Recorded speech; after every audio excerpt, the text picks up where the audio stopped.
ন্যারেশনের 5 number ক্লাসে আমরা ন্যারেশনে যদি ইয়েস থাকে, ওকে থাকে, অলরাইট থাকে তাহলে কি লিখবো সেগুলো লিখবো।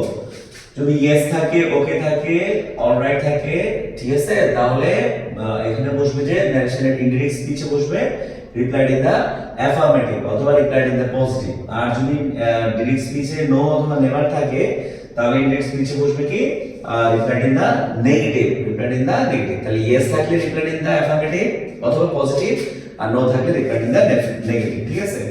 আর যদি ডিরেক্ট স্পিচে তোমার স্যার থাকে, 3 নাম্বার রুলস, যদি ডিরেক্ট স্পিচে স্যার থাকলে ইনডিরেক্ট স্পিচে তোমার হবে যে উইথ রেসপেক্ট অথবা রেসপেক্টফুলি, স্যার অথবা ম্যাডাম এরকম যদি থাকে, ঠিক আছে, তাহলে উইথ রেসপেক্ট অথবা রেসপেক্টফুলি হবে। যেমন আমি যদি এই সেন্টেন্সটাকে একটু কনভার্ট করে দেই যে জাস্ট একটু চেঞ্জ করে দিলে হচ্ছে যে sir I can do it, তাহলে আমরা এটা এভাবে লিখতে পারবো হি respectfully say that he could do it, ঠিক আছে, he respectfully said that he could do it, okay।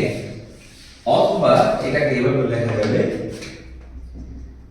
he said with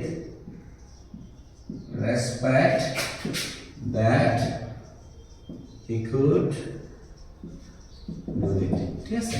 so direct স্পিচে যদি স্যার এবং ম্যাডাম থাকে তাহলে ইনডিরেক্ট স্পিচে উইথ রেসপেক্ট অথবা রেসপেক্টফুলি লেখা যায়। তবে প্রথমত রেসপেক্টফুলি শব্দটা ভার্বের আগে আসলে ভালো, এবং সেইট এর পরে ভার্বের পরে বা রিপোর্টিং ভার্বের পরে উইথ রেসপেক্ট লিখলে হয়ে যাবে। হ্যাঁ, ধন্যবাদ সবাইকে।